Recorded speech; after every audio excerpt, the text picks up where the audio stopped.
All right, we're continuing and starting on a new fruit of the Spirit this week. We've already done love, joy, peace, and patience. So we're past the halfway point. Now, we're halfway through kindness. Kindness. And the definition, the opposite word for kindness is thoughtlessness. Thoughtlessness. I don't use unkindness because it isn't that, well, I'm not mean, so I'm not hurting anyone. Kindness is beyond that. It isn't just not mean. Kindness is thoughtfulness, and thoughtlessness is unkind. And we'll see that. Believe me, the next word after this is being considerate. And that's a form of kindness, believe it or not. So here's the definition we're going to use. Being sweet in disposition, helpful in action, gracious with people. Being sweet in disposition, helpful in action, gracious with people. Part of that graciousness has to include patience, as we've been learning about. Yes? And it was kindness versus thoughtlessness. Thoughtlessness. Yes. Lots of S's there. Our key verse is Micah 6:8. This is a very important verse. This will come on our list, I'm sure, because it's in a nutshell, what God expects of us. He has told you, O man, what is good, and what does the Lord require of you but to do justice and to love kindness and to walk humbly with your God. If anyone ever asks you, what does God want from me? He wants you to do justice. That's how you act. Right, just. That's what that means. To love kindness. That goes beyond just doing right. It's doing kindly, treating people kindly, merciful. And most importantly, because people try to do those two on their own and think they've covered it, walk humbly with your God. Not always an easy thing. I mean, following God, He makes it nice. He goes with us, keeps us along. It's the humbly part that might be hard sometimes. The Apostle Paul tells us to be kind to one another. We are told to be kind to one another and to add brotherly kindness to the godly virtues God is developing in us. Let me read. I forgot to read the other verse, Ephesians 4:32. Be kind to one another, tender-hearted, forgiving one another as God in Christ forgave you. Now, we tend to use that verse for forgiveness because it clearly says how to forgive as God forgives you. But we also see it says to be kind and tender-hearted, which would be another form of love. Living according to, so what I was saying is we're supposed to be kind to one another and add brotherly kindness, excuse me, to the other godly virtues that God is developing in us. So, we might think we just have to do right. We just have to be sure we follow God's laws and obey Him. And that's true. But to that, we need to add brotherly love and kindness. So it's a kind of a required add-on. Living according to God's instruction, following the example of Christ, and aided by the Holy Spirit, we produce this wonderful spiritual fruit of kindness. Jesus, one verse says, He went about doing good. Kindness defined Him. Even in dealing with sin, He was kind and yet straightforward. When the woman was caught in the act of adultery, the real difference in Jesus was the kindness He showed rather than the accusation and judgment. And yet He said, go and don't sin. That's what He says. That's where Pastor actually gets his statement. What's he say? Go and sin no more. That's what he gets it from. That probably won't be in our 52 verses because it's a part of a story and it's a strange verse. But for us, it's one we hear all the time. The follow-up verse is in our list, I know, and that is, sin is not my master. That's from Romans, and we'll be learning that verse, the real way it says it. So I found this poem, and I'm sure I didn't make it up. That's all I can tell you. I don't know. It was an anonymous writer, and it's got a great way to analyze or to look at and remember what kindness is. I'm going to read the whole poem, and then we're going to go through it. Okay? Keep my attitude. Notice it's an acrostic. See the word kindness down the middle, down the side? Keep my attitude always sweet. Include the act of washing feet. Never plan to get paid back. Deliver words with grace and tact. Notice things that others miss. Enemies also treat like this. Seek the best for each one's life. Set my heart to honor Christ. Isn't that a nice poem? Not by me, not by Patty, but by somebody anonymously. If your name is anonymous, you must have a lot of poems, yeah. So let's start going through that. Number 1, keep my attitude always sweet. Ephesians 4, 1 through 3. I, therefore, Paul writes, a prisoner of the Lord, urge you to walk in a manner worthy of the calling to which you have been called, with all humility and gentleness, with patience, bearing with one another, eager to maintain the unity of the Spirit in the bond of peace. There's a lot in there. We're to have gentleness, patience. Gentleness is another fruit of the Spirit. So is patience. But all in all, this is what kindness is. Bearing with one another in love, eager to maintain unity. But notice this first line. I urge you to walk worthy, in a way worthy, or a manner worthy of the calling to which you've been called. What have you been called? To be followers of Christ, to be like Christ. How do we walk worthy of that calling? We have to be kind. We have to have kindness because Jesus does and did. Kindness is not just what we do, but how we do it. If you don't believe that or can't remember how that applies, think back to when you were young and had your siblings. Most of us had siblings. Did you have siblings? Because you could do kind acts without kind attitude. You think? Yes. Give half of that to your brother. A kind act without a kind attitude. Am I right? Yes. In fact, Betty and her brother, they're quite a ways apart. But you ask her how her parents got her to clean her plate. They'd tell her, oh, that's okay. You don't have to do it. We'll give it to your brother. As soon as they said they would give it to her brother, she'd eat it. So siblings, remind us, are up right where we treated them, how you can have kind action without kind attitude. And kindness is not just what we do, it's how we do it. Have you ever had someone do something for you and you felt so bad because they were so not wanting to do that kind thing for you? It takes away the joy of the kindness they were trying to show. It wasn't really kindness, it was obligation. Kindness is not like that. What makes it different is how it's done, not just that it's done. If Jesus fought tooth and nail not to go to the cross, he might still redeem us. But how much better to see his willingness to lay down his life for us. Not to say, oh, well, I have to die anyway. He did it with kindness for us. Number 2. Now, this is a Bible story. Include the act of washing feet. Well, that does sound fun, doesn't it?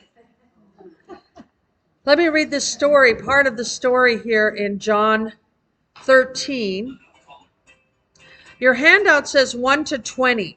You can go back and read that whole story, but I'm just going to read the part about the washing of the feet, so that's why you don't have all of that.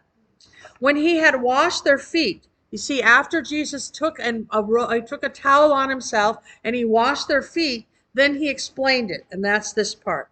When he had washed their feet and put on his outer garments and resumed his place, he said to them, "Do you understand what I have done to you? You call me teacher and Lord, and you are right, for so I am. If I then, your Lord and teacher, have washed your feet, you also ought to wash one another's feet.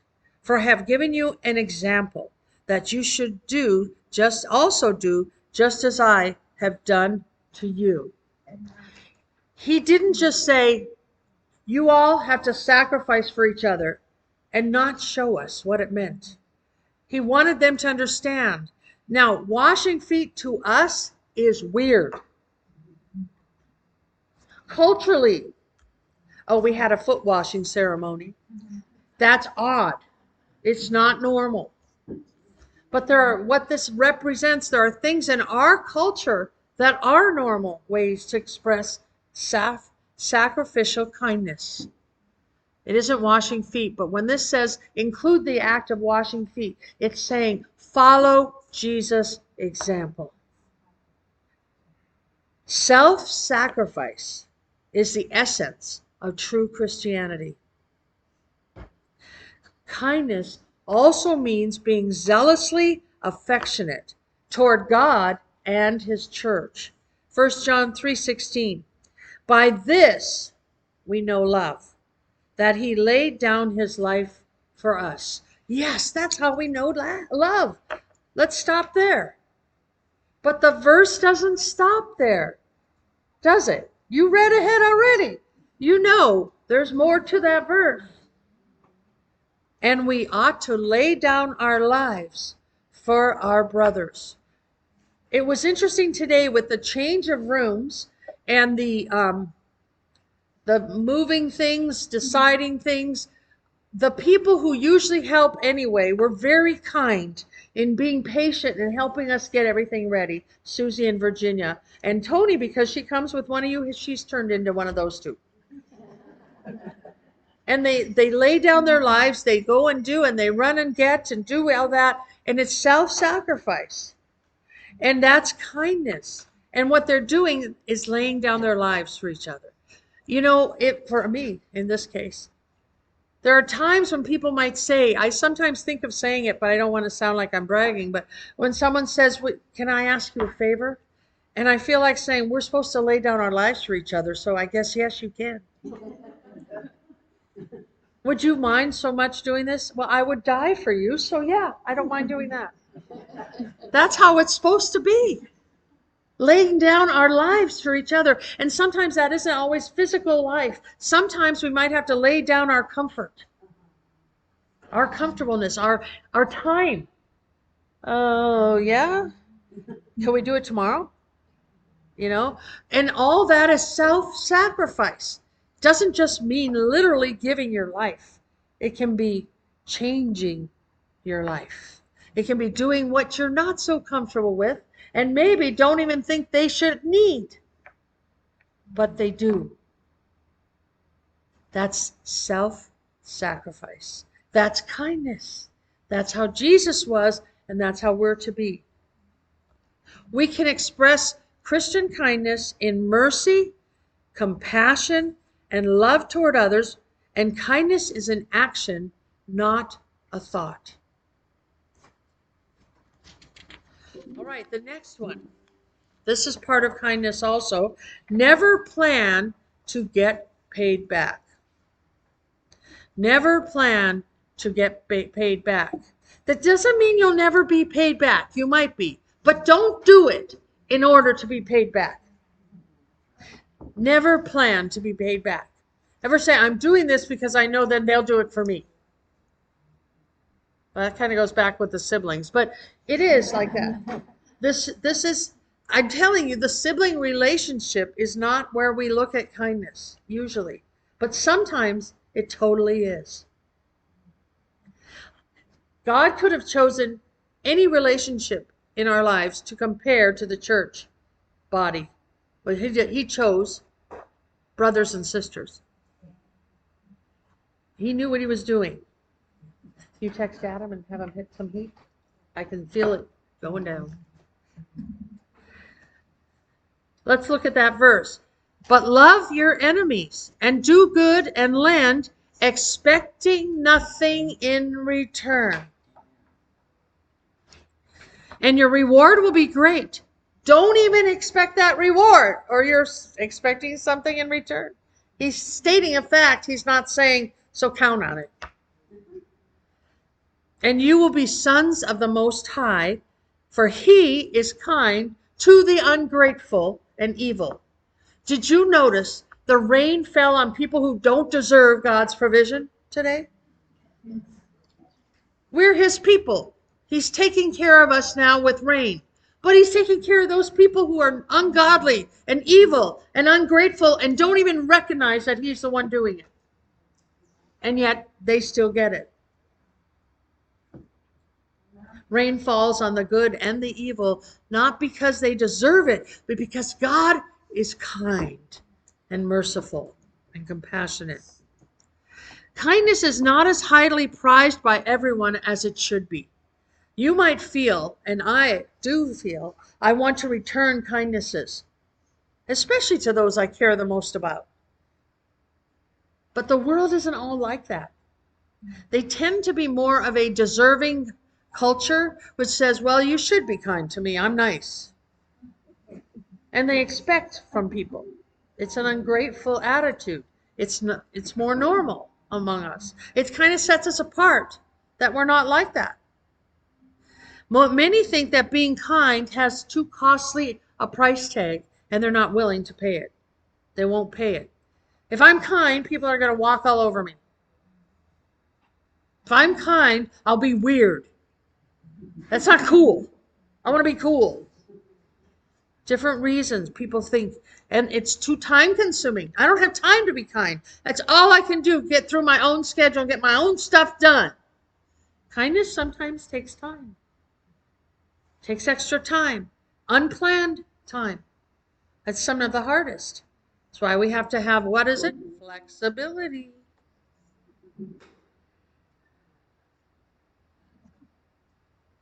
Sometimes it's too demanding. It needs to be done right now, and we don't want to do it, or too likely to interfere with our own life. To be used by God is that in any genuine act of kindness will involve a cost. God has set the pace himself in lavishing his never-ending kindness on us. He set the pace.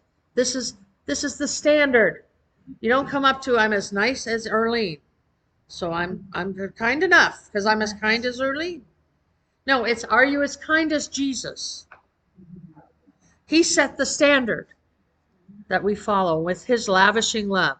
And we are to treat others as we have been treated by the Godhead. And yes, it is costly. But living the Spirit-filled life is not to be avoided because of any cost, real or imagined.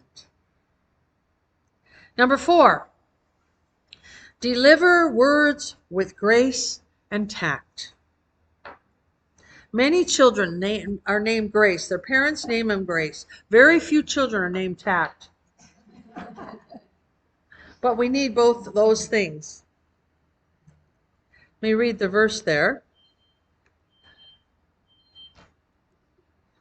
Somebody got a message the same exact time I did.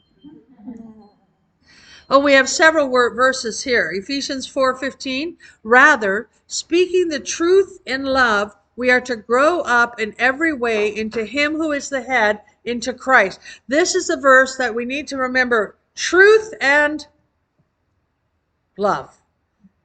We speak the truth in love. It is sometimes we get too lovey. Oh yeah, I'm sure God's okay with that. Oh yeah, I'm sure that's okay. When in fact that's not the truth and we know it.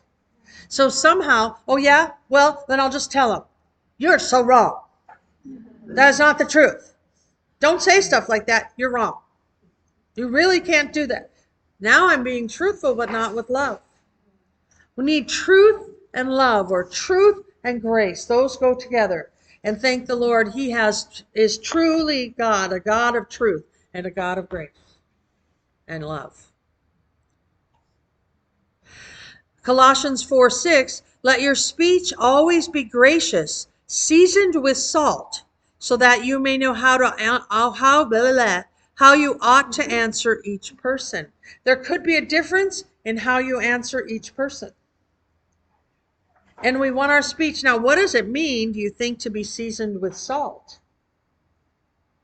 I think when it says let your speech be gracious, seasoned with salt, what it's saying is try to make what you have to say taste as good as possible. We went to Taco Bell many times, so we went one time. And when we got there, we got our usual burrito. This was years ago, and it was the Taco Bell on Elder. We went there and we got our burrito. We loved them there. We had it, but got it, and we all ate a bite or two and went, something's different. It isn't, what's wrong with this? And we were like so long trying to figure out, and what it was is they forgot to salt the beans. And it still had the beans, and it still had the salsa, it still had everything, but because the salt had not been done. And our words have to be seasoned with salt. That means make them as acceptable, or as what do I say? As easy to eat, as easy to take as possible. So they're okay. Keep praying for Joe and for Suzanne. So we want to make our words gracious so they can be well received. And Proverbs 16:24, gracious words are like a honeycomb, sweetness to the soul and health to the body. I love that. There's something healthy about honeycomb. There is something there because it says that. It says to have gracious words are like honey, that they're like honeycomb, sweet and health to the body. There's a story about battle during the days of Saul and David and Jonathan. Everybody was they were fasting because of some stupid oath that Saul had made. But Jonathan hadn't been there when he made the oath. And so there was a honeycomb, and he took some, and his eyes brightened, he said, because he was hungry. And even sugar is as much as it can be dangerous. It's the first thing that will start reigniting your body. It's the fastest energy. And that's probably what that means. So our gracious words can do that. Not to kill, but to bring life, brighten.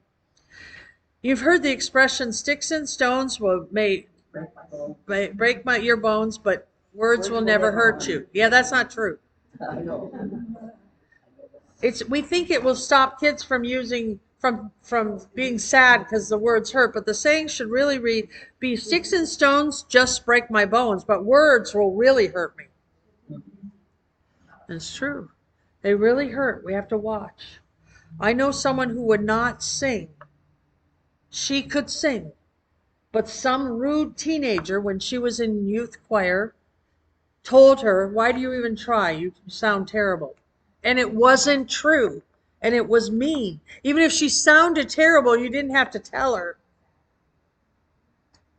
And it took years, and still to this day, she is uncomfortable singing in front of people, even though she can sing.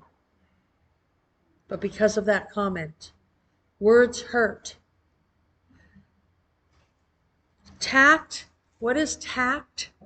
It's a keen sense of what to say to avoid giving offense. To say or do to avoid giving offense. It's the way we say it.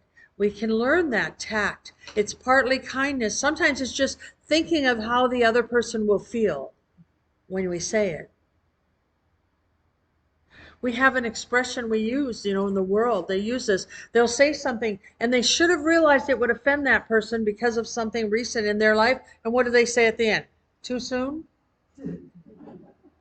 Too soon to make a joke about that? If you feel like saying that at the end of the sentence, don't say the sentence. Because you've realized too late that could have hurt somebody for whatever they're going through at that time.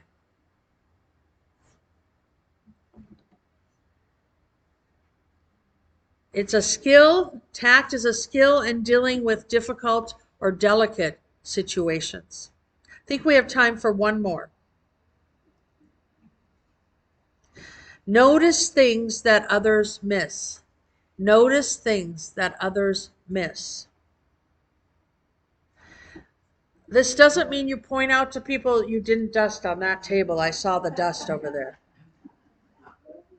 Remember, we're looking at kindness, not judgment. 1 John 3:17-18. If anyone has the world's goods and sees his brother in need, yet closes his heart against him, how does God's love abide in him? Little children, let us not love in word or talk, but in deed and in truth. There's what this is doing. What this is noticing, for example, that something would hurt somebody, so not saying it or not doing it, or noticing a small kindness right now would really help them, would really encourage them.